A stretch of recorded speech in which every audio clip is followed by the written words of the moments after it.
Hello everybody, some would say I'm the Rivers, and welcome to my review for Legends of Tomorrow Season 5, Episode 6, titled Mr. Parker's Cul-De-Sac. Let's get into my review for this episode.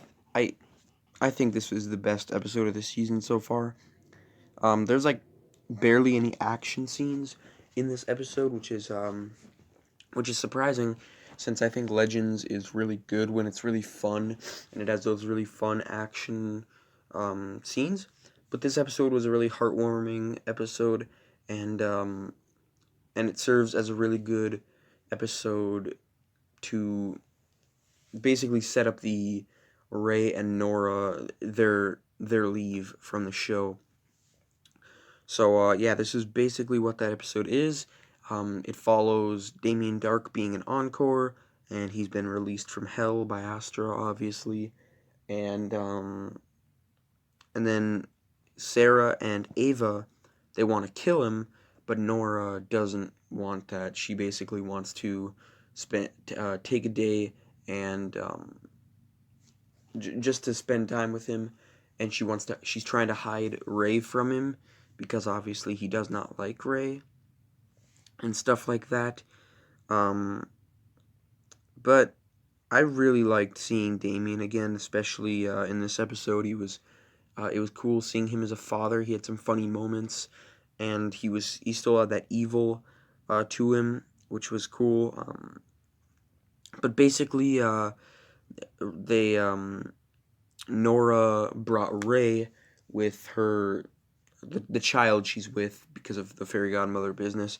They went off on another back to the Wave Rider, and basically Ray was going to propose to Nora. He had hidden a ring in the chocolate mousse, and for the dessert, they had a huge date planned, and it was a bunch of courses, like a just a big dinner.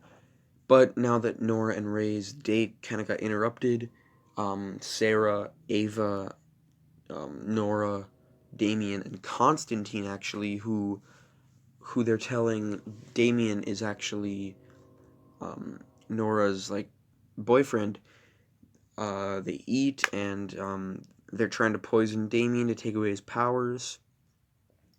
So so Ava finds the ring in her chocolate mousse thing, and then Damien, thinking that Constantine and Nora are together, assumes that Constantine is proposing to Nora. He proposes. She says no, and she reveals to Damien that they've been lying to him and stuff. She's not really an evil dark witch. She's actually a fairy godmother. She's not with Constantine. She's with Ray and stuff like that. And then Damien just goes ham on them. He starts using his magic powers to just fling them around a little bit, choke them. He figures out that this sword is a hell sword, uh, set up from last week. If you remember, Genghis Khan brought it from hell when he was resurrected, and Damien Darhk has it now, and that'll come into play later. But basically, he flings them around a little bit. He has a little bit of a battle with John Constantine, and then I think her name is Pippin. I'm not sure, but her and Ray come back to the Constantine's house where all this stuff is happening, and and I'm just gonna call her the child since I don't know. I forgot what her name is. She wishes that they were all in Mr. Parker's Cul-De-Sac, which is this show that Ray showed her um, while they were on the Wave Rider. And this is where the episode kind of goes off the rails. This is the part of the episode that I didn't like. The whole premise of this part was to calm Damien down, and to basically get him to forgive Ray for turning his daughter into a different person and stuff. But this is the part of the episode that I thought was a little bit too silly for me. They all went on the show. Ray was singing a little bit. There was this sombrero that let them speak and stuff. It was just silly, and I didn't really like it. But long story short, the whole purpose of it was so that Damien and Ray could be on the same side. Damien would become, well, settle down a little bit, and he'd let Nora and Ray get married. He'd be fine with all of that. But that's basically the gist of the storyline for now. I'll obviously expand on the big stuff that happens at the end of the episode. But I'm going to talk about the side storylines for a little bit. There's a little bit of a side storyline with Constantine and Charlie and the Loom of Fate. Constantine wants to use the Loom of Fate to change Astra's life and stop it so her mother never died and she never got sent to hell, and just fix her life and stuff. But obviously Charlie wants to keep it destroyed because she destroyed it in the first place. Because she decided that that's too much power for people to control everyone else's lives.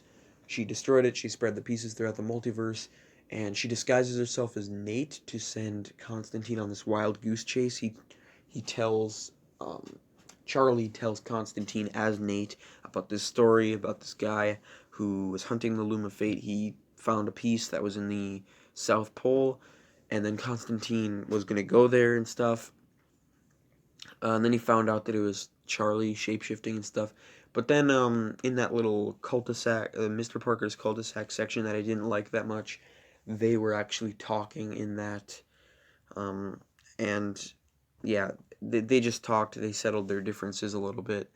And Constantine basically told her that he wants to use the loom to fix Astra's life, and then he'll destroy it for good. So we'll have to wait and see if Charlie's actually going to let him do that, or if she's going to try to stop him and keep the loom the way it is.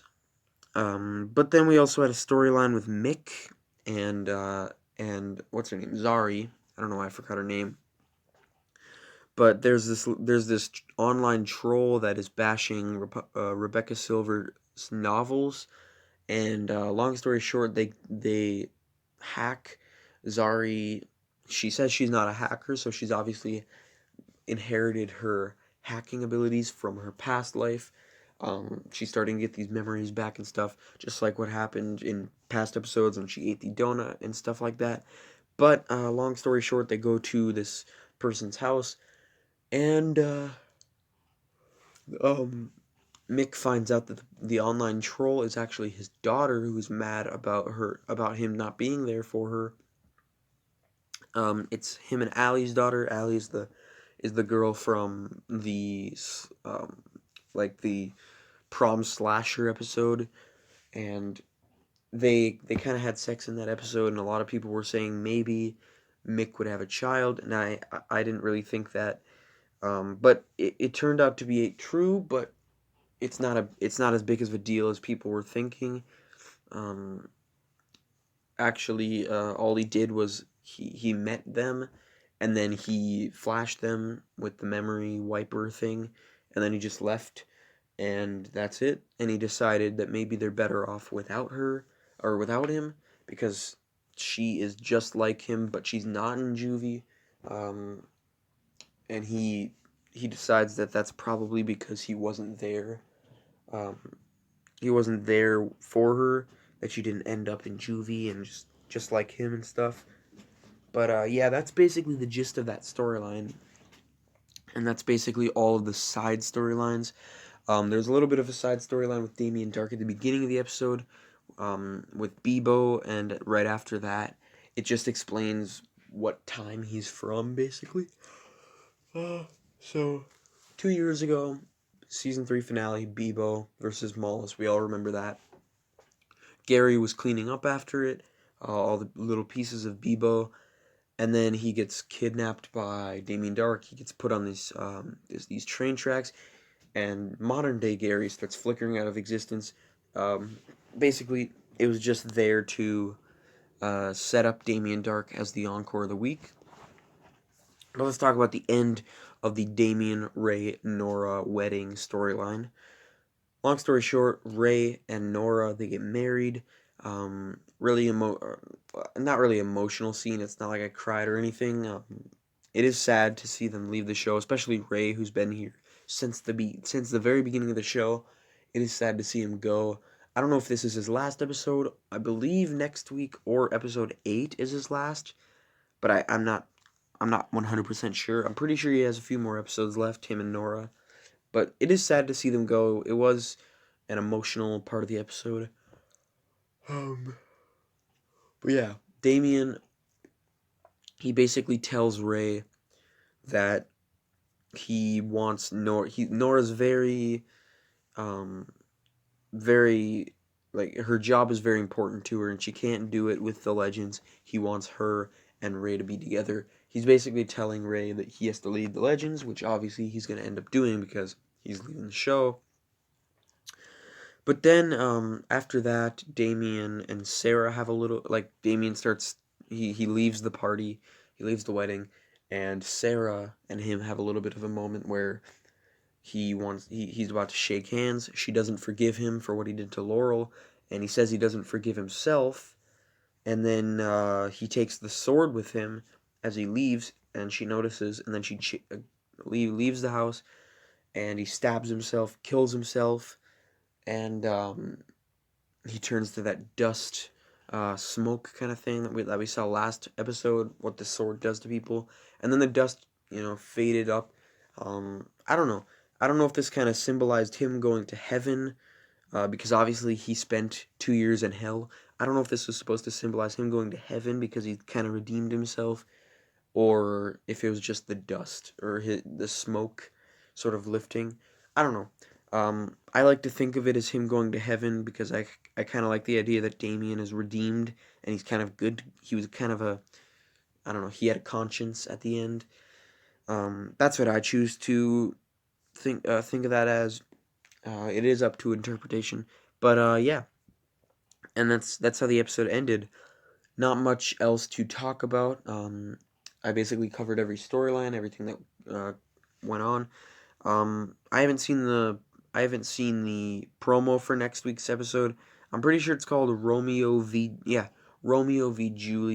Julius, Dawn of Justness. So I obviously it's gonna have to do with Romeo and Juliet or something.